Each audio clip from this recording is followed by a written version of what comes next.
Hey Terrence, Juniper here. I heard that Leonard switched you over to the late shift for whatever reason, so I thought I'd leave you a message to help you get settled in over here for tonight. Now, I know you're probably feeling a bit anxious, understandably so. As far as I'm aware, you haven't had any prior experience working a late shift. Plus, I doubt that the storm is helping much in cooling the nerve heater. Trust me though, you're gonna do just fine. This job is a cakewalk once you get a good handle of what you're doing. Matter of fact, the only thing you need to be worried about is not dying of boredom. Seriously, bring an activity or something else to keep yourself distracted. The monotony really starts getting to you after an hour, give or take. I would know. I was stopped working a late shift myself a couple months back. Anyways, that's neither here nor there. Let's get you situated with all the wonderful equipment in your office. Starting with the cameras. You can view them at the monitor on your desk and change what direction they're looking via that joystick. Pretty simple to use. Only problem with them is that you can't see jack shit. Courtesy of Leonard. He refuses to let us keep the lights on after hours, even if there's someone working at that point because it wastes money or something. Fortunately, me and Chuck improvised and installed these lights to the indoor cameras. If you press that button on the bottom right corner of your screen, they should turn on and help you see a bit. Only downside is that because you have to buy it for 30 feet, they only stayed activated for so long before turning on. On top of that, they also have to recharge before you can even turn them back on. It's about irritating as it sounds, but it's all you got at the moment. As for seeing the outside cameras, well, as you probably guessed, we couldn't set up the lights out there thanks to all the rain. Your best bet is to wait for lightning to strike. It should give you a small burst of light out there, even if you shouldn't rely on it too much. Lightning is unpredictable after all. I wager a guess to say that you'll be getting an ample supply of it throughout the week. Regardless, do keep your eyes peeled whenever you don't have a light source available. It shouldn't be too difficult to spot something or someone that doesn't belong. Speaking of which, before you go over what you should do in case of a break-in, I should probably address the plumber-shaped elephant in the room. We all know about the ugly Mario animatronic that walks around here during park hours and chats it up with patrons, yada yada. I'd love to say that he's not your problem during the night, but he is. Thanks to some bug in his system, he has a chance to randomly activate during the night and walk around the park. On top of that, his functionality to interact with the TVs in the showroom is also good. Which means if he gets into your office, he'll short-circuit your cameras for the rest of the night. Andre and Muhammad don't even have a clue of what's causing him to do this. So until those two eggheads can figure it out, it'd be wise to keep him out of your office. Thankfully, there is an easy method to do this. The PA system. If he leaves the stage at any moment during your shift, click on that speaker button. It'll repel him right back. If he manages to get past camera 6 though, you'll have to use speaker more than once. Farther he is from the camera room, the more you'll have to pull him back with the audio. Whatever you do though, don't let him be on 14. He'll be off camera by that point and you might as well kiss your cameras goodbye, unless he avoids your office by some miracle. Alright, now with that out of the way, break-ins. I'll be honest, I don't really foresee any vagrant or burglar risking jail time just to break into some theme park during a storm. But either way, might as well go over your safety measures. Now, if somebody approaches the middle door to your office, then the best camera for you to keep tabs on is 9. So you should see some enter that camera and leave. Assume that they're in the hallway right outside your door. If this is the case, you'll need to hide, not just in your office. Your best bet is the work shed in the courtyard.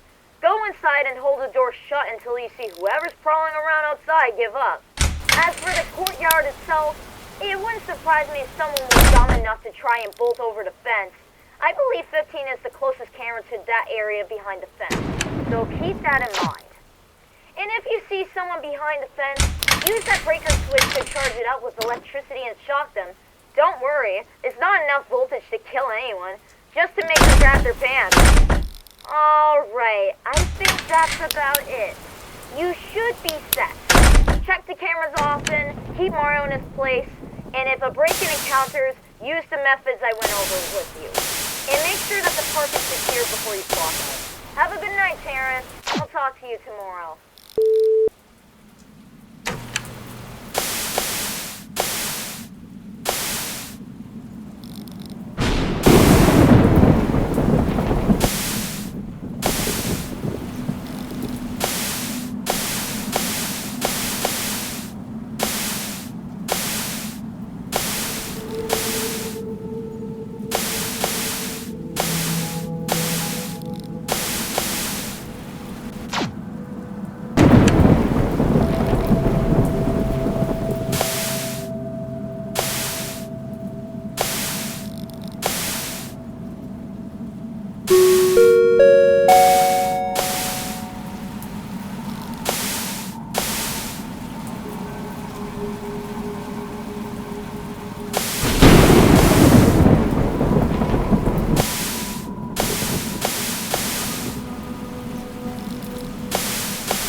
Hey again, Terrence.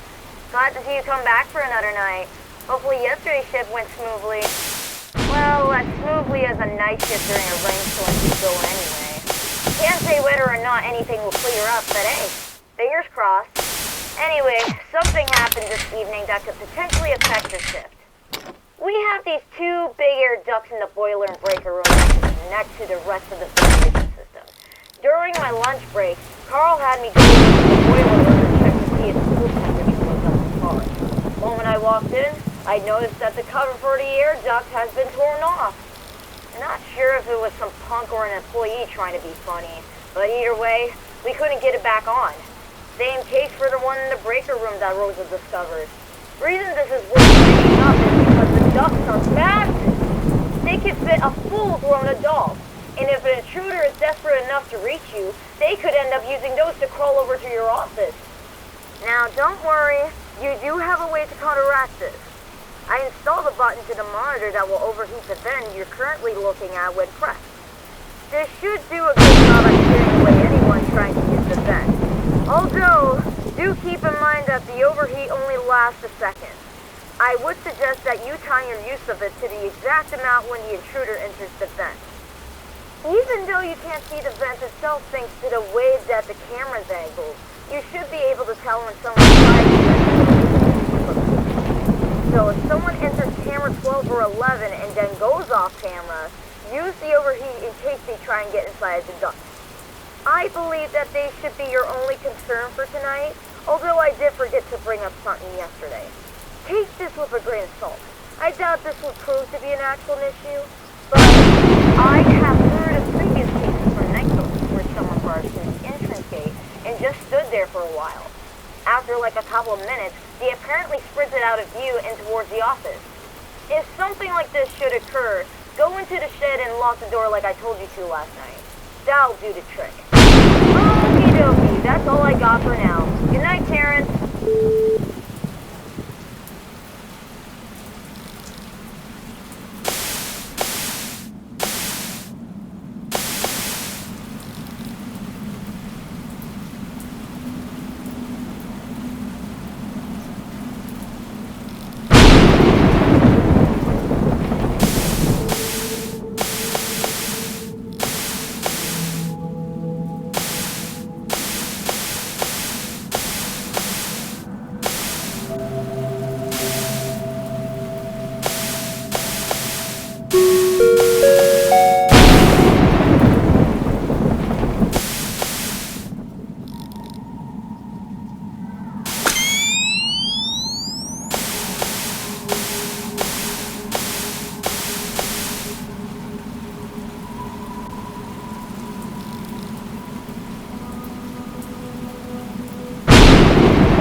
Hey, Terrence. Halfway through the week. Congrats! A lot of new hires who got stuck with the late shift quit after the first or second shift, so good on you for hanging in there. Now, unfortunately, I do have some more bad news for you. Yet another route to your office opened up. The hallway's connected to 13 and 14. Only solution I could think of is using those smoke alarms that Leonard had retired a couple months ago. Me and Chuck managed to get them functioning again under his nose. Although the way that they work is a bit odd. Because of the state that they were left in, we had to resort to using that old breaker box in the shed. Bad news is that only one alarm is activated at once. Although you could change which one you want to use via swapping the placement of that fuse. We couldn't find or buy 2 other fuses for that box, thanks to how damn old that model is. But I think that should do the trick. Oh yeah, the reason why the alarm in 9 is active too, by the way, is because there is always that chance that your shed trick won't work on somebody. So the alarm should be used as an extra deterrent, should you see somebody in there. Speaking of extra deterrents, see that lead pipe that I left for you in the shed? Look, I know Leonard would nail me if he caught wind of this, but as a last result, should you fail to zap someone with the fence, or if he hears something in the courtyard, whack him with that pipe. Don't go trying to kill him, man, but exercise your second amendment if you run out of tricks to try. Okay, that's about it. Take it easy, Terrence. Good night.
friends. Almost at the end of the week. Bet you're looking forward to getting your paycheck, huh?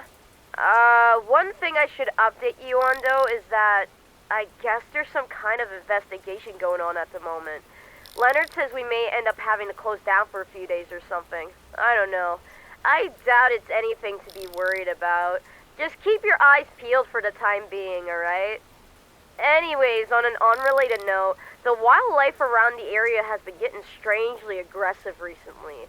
A lot of park goers have reported seeing foxes and badgers, that sort of thing. Apparently, though, they've been so hostile that they've attempted to attack patrons and even some of the staff, and that's just during the day. Most of them have been coming from the hedges behind the fence, so keep an eye on the courtyard for those little shits. Oh, and should one of them show up, you should be able to flicker your light at them to scare them off. Simple as that. I've also heard, however, that they've also dug inside the hallway connected to your office. Considering how bright it is, at least inside the office itself, I doubt that your flashlight would do anything.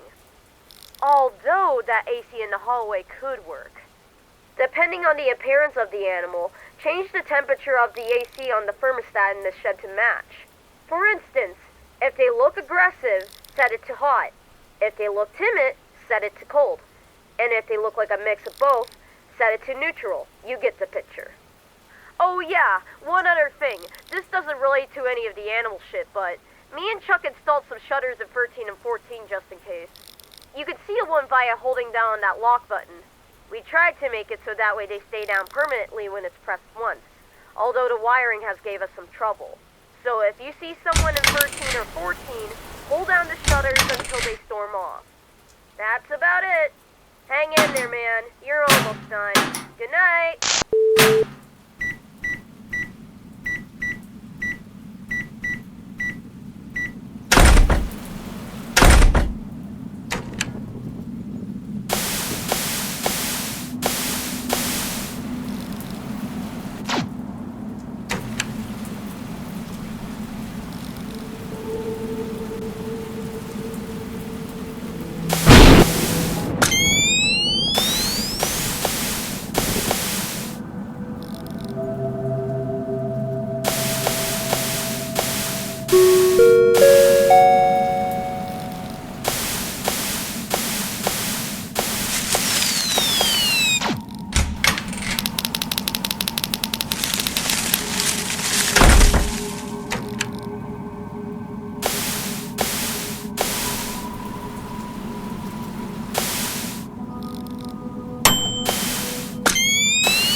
buddy. How have you been? Alright, let's cut to bullshit. Police have been tuning into her every phone call and voice message to and from the park since Monday, including ours. Sure wish I could have filled you in on how to deal with those freaks without sounding like a moron, but I digress. God bless Dylan, though. That glorious egghead should keep those bastards from sticking their nose into our business for a little while longer. Even then, though, you feel it too, right? We're fucked. I know we are. I haven't had a clue how Leonard plans to get us out of this mess, but I doubt it'll save us. We're too deep in now. Only a matter of time until an officer stumbles across one of Silver's freaks or gets inside the utilitars. Either way, I would suggest not showing up tomorrow. I'm not even sure why you bother clocking in today, but whatever. You're Class A, man, and Silver has his little pet prowling around. Considering how hyper-aggressive he is, wouldn't shock me if he wanted your head. If he shows up on your video feed, your best bet is to flash him with something bright. Now, I read his case file, and the camera brights won't be enough to deter him. So I took the liberty of programming them to flash a brighter light. You may have to do it more than once, though. So if you flash him and if he runs off to another room, find where he is and flash him again. When he lets out a shriek or something, that should be your sign that he scurried off. Now, unfortunately, my tampering with the camera light means that your regular brightness is off the table. Although the flash does thankfully recharge faster than the brightness. Again, I don't know why the hell you came crawling back there considering the position you're in, but whatever it is you gotta do it fast and get out of here. I'll get your paycheck tomorrow if you really want it. Just don't go running back, alright? It's like a house of cards. If one of us falls down, then we're all screwed. Good luck, and don't do anything stupid.